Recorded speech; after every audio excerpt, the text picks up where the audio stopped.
ونتوكل عليك ونعوذ بالله من شرور أنفسنا ومن سيئات أعمالنا من يهده الله فلا مضل له ومن يضلل فلا هادي له ونشهد أن لا إله إلا الله وحده لا شريك له ونشهد أن سيدنا مولانا محمدا عبده ورسوله أما بعد فأعوذ بالله من الشيطان الرجيم بسم الله الرحمن الرحيم واذكر ربك في نفسك كثيرا صدق اللہ العلی العظیم۔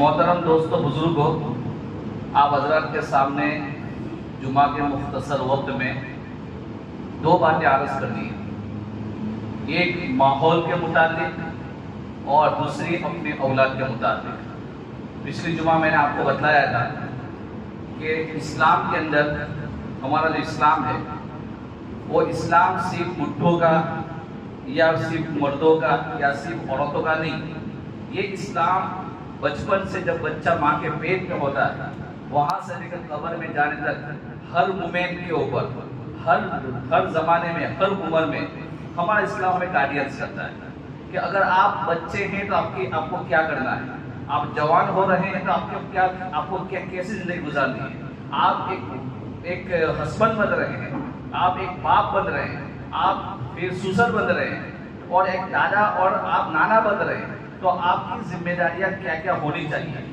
اور آپ کو کس طرح اپنی زندگی کو لے کے چلنا ہے۔ تو اسلام ایک پریکٹیکل زندگی ہے اور اسلام اسی کا نام ہے کہ زیادہ معلومات ہو، زیادہ جو ہے اسلامی ہسٹری معلوم ہو اور زیادہ حالات کے بارے میں جائزہ لینے والا ہو اور زیادہ پولیٹیکل وغیرہ اس کو ملک کے حالات کا جائزہ لے کر اس کو بتلانے والا ہو، تو اس کا ایک اسلامی فکر ہو، اس کا نام نہیں۔ ہر ایک کی پہلی ذمہ داری ہے میری اور ہم تمام کی کہ ہم پریزنٹ ہماری کیا حالت ہے، ہمیں کیا کرنا ہے، کیسے زندگی گزارتے ہیں، اور اسی کو سیکھنا یہ جمعہ کے بیانوں میں ہوتا ہے۔ اور جمعہ کے دن اسی کو کوشش کی جاتی ہے کہ ہماری زندگی میں وہ چیزیں آئے، اور کہنے والا بھی کوشش کرتا ہے کہ ہماری زندگی میں وہ چیزیں آئے کہ جس پر عمل کرنے سے میری اور آپ کی زندگی بن جائے۔ ورنہ آپ کے سامنے اگر میں اسلامی ہسٹری کھولنے بیٹھ جاؤں اور بڑے وقت کبھی مناسبت سے بات آ جاتی ہے، لیکن مستقل دوروں میں آپ کو چاروں خلیفہ کے بیان کرنے لگ جاؤں، صحابہ کی جنگی کارنامے بیان کرنے لگ جاؤں، تو وہ جو ہے فائدہ ہونے والا نہیں ہے۔ آج کے بیان میں آپ کو دو چیزیں بتلاتا ہوں کہ دیکھیے، ایک جگہ ہے لکشمی شور، انڈیا میں ایک جگہ کا نام ہے لکشمی شور، وہاں ایک بہت بڑا مندر ہے، میں دو واقعے کے بعد آپ کو اس کو تجزیہ کرتا ہوں۔ میں پرانی باتیں کم کرتا ہوں، زیادہ ہمارے اطراف میں جو آج زمانے میں ہو رہا ہے اس کی باتیں زیادہ ہیں، تاکہ ہمیں پتہ چلے کہ ہمارے اطراف میں کیا ہو رہا ہے اور ہم کہاں ہیں اور ہمیں کیسے بچنا ہے۔ لکشمی شور ایک جگہ کا نام ہے، ایک عالم دین ہے بہت بڑے، انہوں نے ابھی ریسنٹلی اپنا مقالہ یعنی جس کو آپ بولیں گے اپنا آرٹیکل میں لکھا کہ ان تک وہ بات پہنچی یا ان کے آدمی نے دیکھا کہ ایک متدین انسان، دیندار، یعنی جس کے چہرے کے اوپر داڑھی ہو اور جس کا لباس حلیہ بھی دیندارانہ ہو، اور اس کو لوگ پہچانتے بھی ہے کہ فلاں شہر کے رہنے والے ہیں اور متدین ہیں، دیندار ہیں، ساتھ میں اس کی اہلیہ محترمہ، اس کے بچے بھی ہیں جو بھی وہی کہتب میں ہیں جو اسلامی ہیں۔ اب وہ مندر کے اندر جا رہے ہیں، جا کر اپنی پریشانی وہاں کے جو بھٹ ہے اس کے سامنے بتا رہے ہیں۔ بتلانے کے بعد بھٹ کا حکم ہوتا ہے کہ بھائی اس مورتی کے گرد 7 چکر لگا لو، اس گراؤنڈ کے اندر، اس دائرے کے اندر ہونا چاہیے۔ لگنے کے بعد ہم پھر آپ کا جو بھی کرنا ہے کام کریں گے اور آپ کو اس مصیبت سے نجات دلوائیں گے۔ خیر، ان کو جو کرنا تھا وہ کیا، ایمان باقی رہا نہیں رہا وہ ہم سمجھ سکتے ہیں۔ ایک واقعہ ہے۔ دوسرا واقعہ جو خود میرے ساتھ پیش آیا، ایک انسان کئی سالوں سے پریشان ہے، گوا کے اندر کئی سالوں سے کسی چیز سے پریشان ہے، بھائی لوگ پریشان ہیں، ہیلتھ کی لائن سے، فائنینشلی لائن سے، بال بچوں کی لائن سے، ہر لائن سے کہیں نہ کہیں ہر مہینے تکلیف ہوتی ہے۔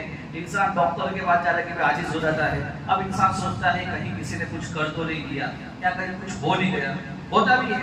قیامت کی نشانیوں میں سے بھی ہے کہ قیامت سے پہلے ابلیسی طاقتیں اور یہ شیطانی طاقتیں وہ ایمان کی طاقت سے زیادہ پاورفل ہو کر ابھرے گی، اور وہ اتنے زیادہ ہمارے ایمان پر اس کے ذریعے بھی اٹیک کرے گی کہ ہم کسی نہ کسی طریقے سے ایمان کو چھوڑنے والے